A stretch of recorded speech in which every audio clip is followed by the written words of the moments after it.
Hello and welcome to Lily's Library. So today we're going to be doing another reading vlog. I've got quite a few books I'm really excited to pick up and get started on, and thought it would be fun to vlog my reading process. So I've got quite the stack of books. I don't think I'm going to be able to finish all of these in this video, but I would at least like to finish 3 of them and then start the others, and then we'll see how we go from there. But like I said, I've got quite the stack, so we're just going to get into what my TBR is. So starting with the ones I would like to at least make some progress on, the first one is one that I'm mostly listening to on audiobook, but I have been kind of physically reading at times as well, and that is He Who Drowned the World by Shelley Parker-Chan.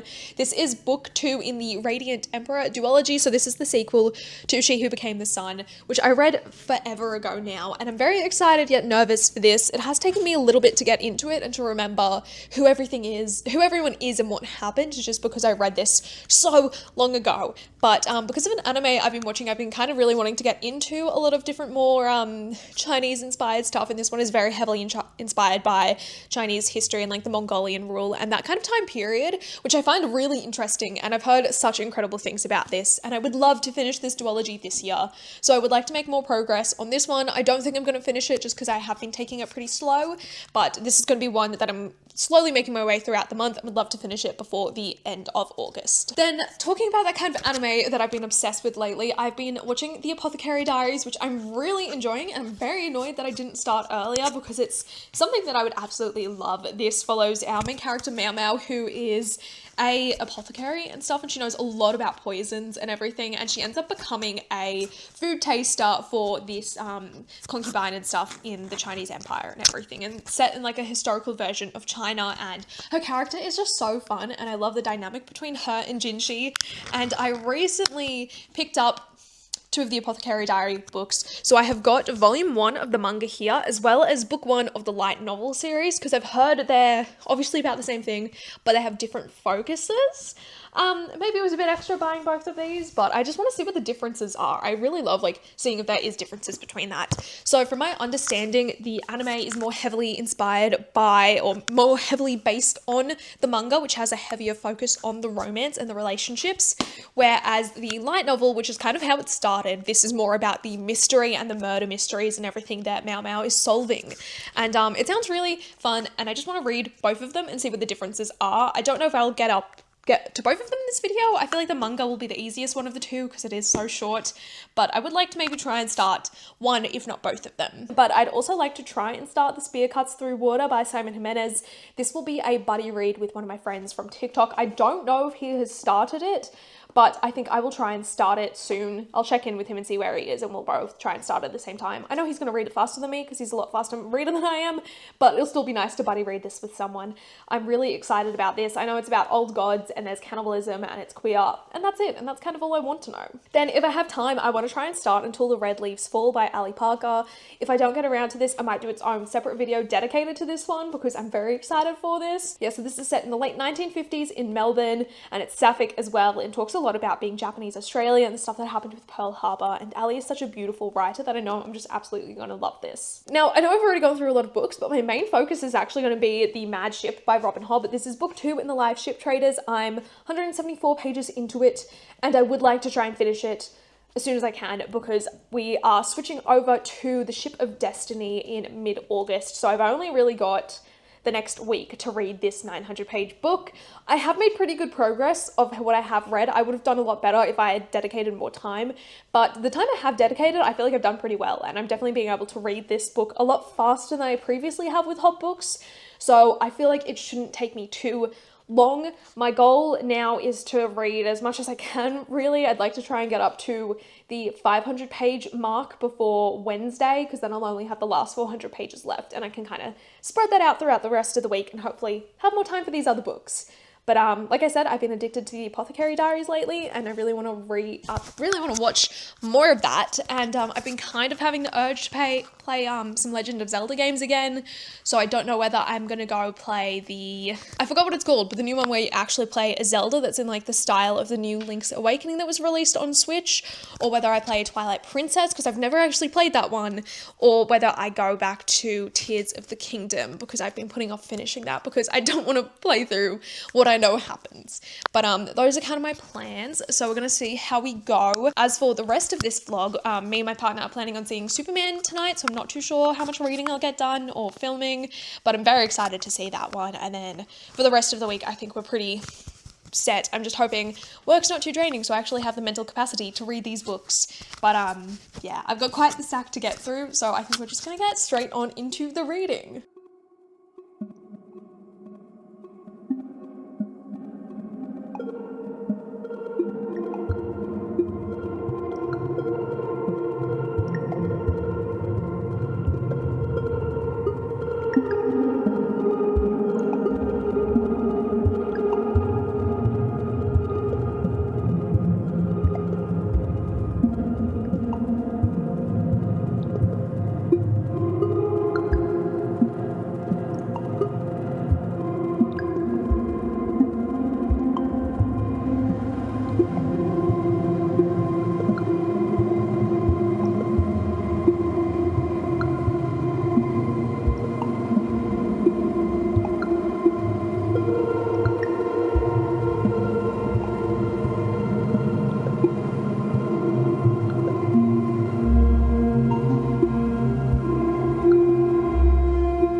Okay, so it is a lot later now. I don't really remember the last time I filmed anything, but I have been doing quite a bit of reading this week. So I have been focusing on the Mad Ship. I haven't really started anything else. I listened to a chapter, I think, and maybe a bit more of He Who Drowned the World, but they're just quite long chapters, and I haven't really had much time to listen to it or read more because, like I said, I've been prioritizing this. But the last time I checked in, I think I was only around maybe the 200-page mark, or maybe nearing it. I was a bit slow at reading, or maybe I had barely just started it. But I am now on chapter 21, page 484. So we're officially more than halfway through this now, which I'm very excited about. I did actually end up picking this up as a digital copy just because this book is so thick and awkward to hold, especially because I've been reading a lot of this in bed, so I've been lying down and just like, it's a lot easier now that I'm in the middle of the book, but when you're like so early on in such a thick book, it's just like awkward to hold and keep open. And yeah, so I ended up getting it. It wasn't too expensive on my e-reader, so I thought, why not just commit and get a different version of it so I can read it more comfortably, and I feel like I'm able to read it a bit quicker on there as well. I have also been annotating a bit on my Kindle here, so I'm going to be going back through this book and adding in some of the lines I wanted to underline because the writing in this is just beautiful. But I am, now on chapter 21. We are like 54% of the way through, and I think I'm going to be trying to finish it this weekend, or I know I'm going to be trying to finish it this weekend. I can do it, I just got to see how long I can dedicate to it each day. So I have got a total of 9 hours and 20 minutes left in the book, so I'm 53% of the way according to this one. I don't know how much time I'm going to spend today. I would like to get a decent amount through it if I can read for like the next 4 or 5 hours straight and get through a lot of that would be ideal, because I do have some other stuff I would like to do tonight. So it is about 11:45, so I'm going to try and read for another hour, then I'll probably be hungry then, so I think we're going to get takeaway for lunch, or maybe I'll go out and pick something up and bring it home. But my goal is to read for at least the next hour and see how far we can get. And then once I finish Ship of Magic, we'll talk about what I'll be moving on to next, because I want to try and finish one more book in this video. Let me talk about my thoughts and feelings on this, because I feel like I haven't actually discussed too much of my thoughts on this book since book 1. So to begin with the Ship of Magic, I was very unsure how I would feel about it going into it, just because it's not with Fitz and the Fool, and they are some of my favourite characters, and I just felt so attached to them after reading the Farseer trilogy. But I have been really enjoying this. It was quite difficult in book 1 with all the different POVs that were introduced, because I think we had like, in the end, it was like 12 or 13 characters that we were following, and now that is even more in this. We have been introduced to at least another 2 character POVs, 3, 4. There's some characters that we were following in book 1 that we didn't really get to see too much from their perspective that we are now in this one. So we've got close to 15, if not more, perspectives in this, which is kind of full on, but I am really enjoying it. I realized as well there are so many similarities between the Life Ship Traders and the Winter Sea trilogy. Like, we've both got magical ships in them that can talk and these beings that are kind of part of them. And it's very interesting seeing that overlap, but I am thoroughly enjoying this one. I love that we're getting a bit more from the serpents as well at times. I'm very intrigued to see them and how the elderlings come into play in all of this. And all of these characters are so interesting. We're really starting to get into the development and to get into all of the action. So I really don't know how to talk about it without spoiling it, but I'm really, really enjoying it. It is really good.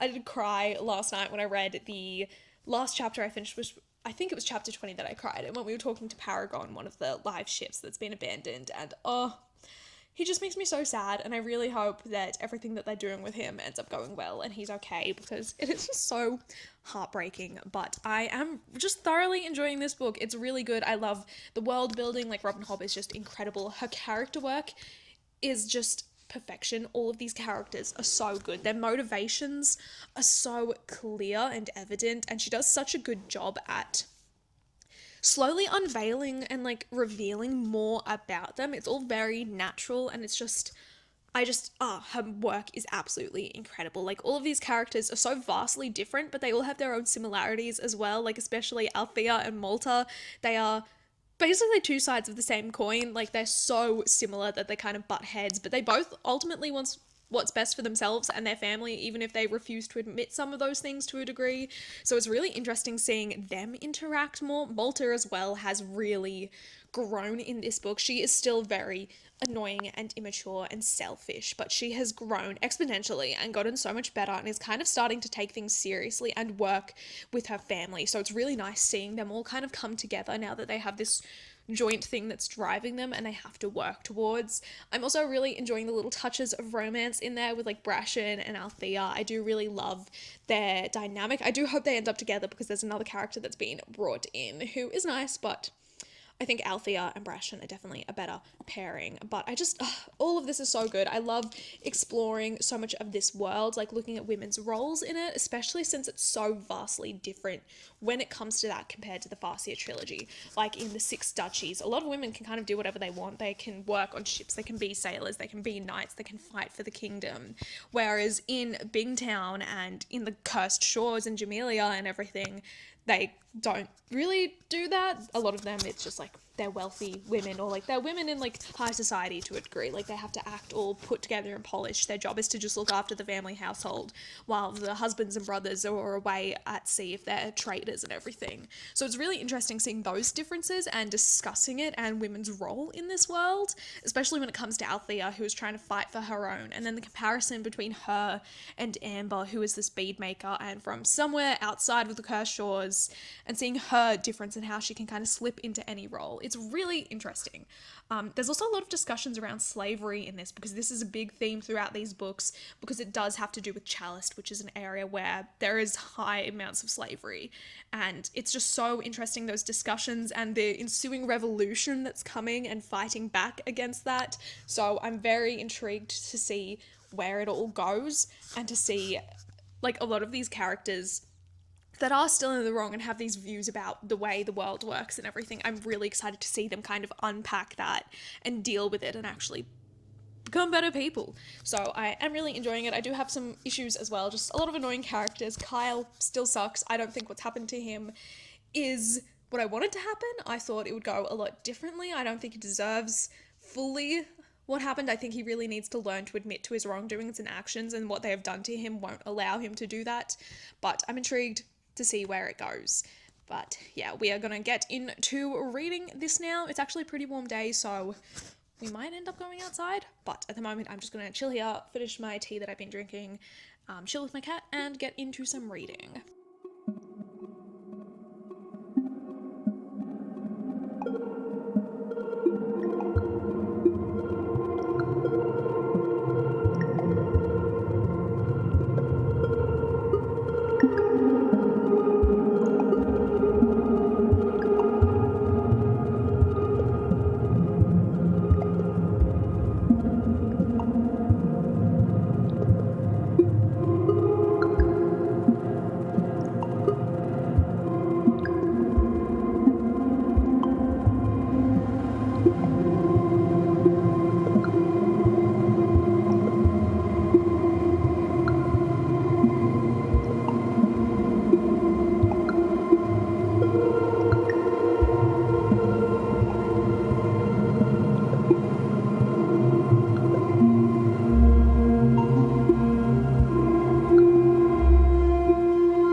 so I finally finished reading The Mad Ship and I really enjoy this. I'm very glad that I have the next book to move on to pretty soon because this kind of just very abruptly ended. It was building up to so much and then we got no resolutions from like anything. So I'm definitely going to be moving on to the Ship of Destiny quite soon. I just want to read some other books first. But I think I need to sit with this and think about things because I thought I knew what was going on and what things were in this universe, especially to do with like the dragons and the elderlings, but I think I was wrong. So I might sit and think on this one today and get back to you later with more thoughts. But I ended up starting another book last night, and that was Until the Red Leaves Fall by Ali Parker. I really enjoyed what I read of this. I only read the first 2 chapters, but this is such a beautiful book. Ali is just such an amazing author and writer, and this is just, I'm already so into this, and I cannot wait to read more. So my goal is to finish this as soon as I can, and then I'm also going to be starting quite soon The Spear Cuts Through Water by Simon Jimenez. I'm very excited about this. I don't know too much about it. I just know it's got to do with old gods and 2 people going on like a mission for it. So I'm excited to see what this is like. I also had a book mail package arrive, so I thought we would open it together. So this is a special edition I pre-ordered from Illumicrate because I got book 1 in their box like last year, the year before. I don't even remember what it was anymore, but you can kind of see it. It is so pretty. But this is A Theory of Dreaming by Ava Reid. This is the sequel to A Study in Drowning, which I really loved and was one of my favorite books I read last year. And this is obviously the Illumicrate edition. It's just so pretty. I love how well it matches book 1. But we have got this beautiful naked hardcover design, which again matches book 1. Some really nice stenciled edges. And then it's also got end papers with the characters, which I love. It's by the same artist who did book 1. It's also signed. But I now have 2 copies of each book because I also got the Waterstones one of A Theory in Dreaming, or Theory of Dreaming. So I'm definitely going to be getting to these soon. But my little collection looks so nice and complete now, and I'm very excited to delve into this one as soon as I can.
Okay, so I ended up finally finishing Until the Red Leaves Fall. I didn't really remember to film too much of it, but I really enjoyed this. I read it so fast. It's such a compelling read. There's just so much that happens in it, and it's such a whirlwind ending. It was just so satisfying. This was also heartbreaking and infuriating in the best possible ways. Ali is just such a fantastic writer. I absolutely loved all of the characters in this, or loved to hate them, and just loved all the relationships and the kind of like found family vibe that was like sprinkled in this. It's just so beautiful. I just really loved this. I think this is probably going to be my favorite read from the month. I know we're still not over when I'm filming this, but I just absolutely loved this book. Ali is incredible. If you do get the chance to pick this up, I highly recommend it. It was just fantastic. I loved that it had a few queer elements in it, like a lot of queer elements actually, and it was just so normal. Like, because this is set in like the 1950s, it's still not socially acceptable to be queer in this, but I did love just how natural and normal it was. Like, that it wasn't a big deal that Emmy had been with women and men. She didn't have to have a huge coming out to make it part of her character. It just was her, which I absolutely loved. It was just so sweet and normal and nice and just genuine. Just this whole book was incredible. I absolutely loved the ending. I think for the last like third of it, I literally could not put it down. I stayed up way too late to finish this because I needed answers and I needed to know what happened, because it was so infuriating what was going on, and I knew it would be a satisfying ending and Emmy would come out on top, and she did. It was just absolutely phenomenal. I love this book so much. I also learnt quite a lot of new things about this.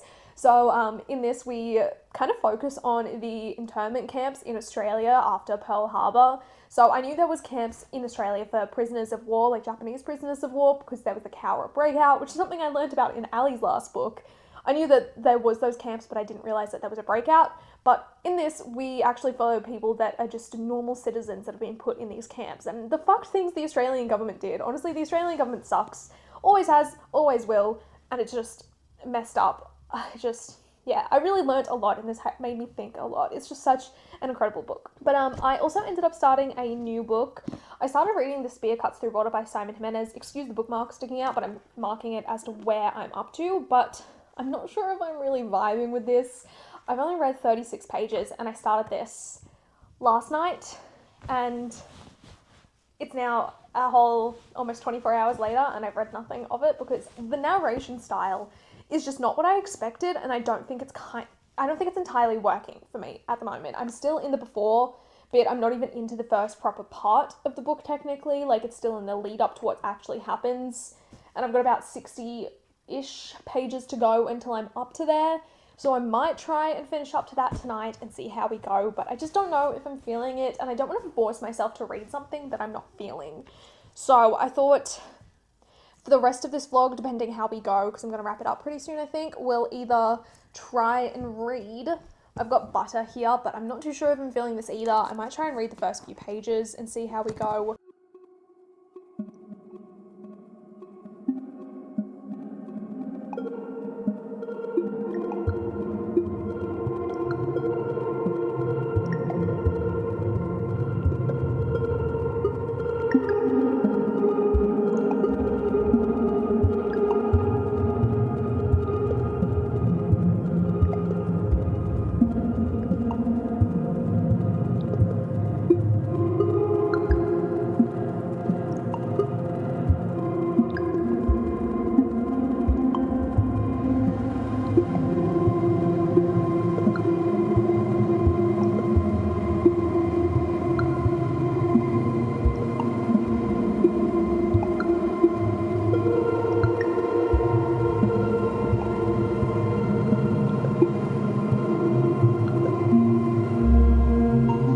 So I finally actually ended up finishing The Spear Cuts Through Water. This vlog wasn't as successful as I thought it would be, but I still think overall it was pretty good. I was hoping to read a bit more, but I'm still glad that I did finish the books that I did, because Until the Red Leaves Fall was one of my favourite books from August, and it's probably one of my favourite books of the year, definitely a 5-star read.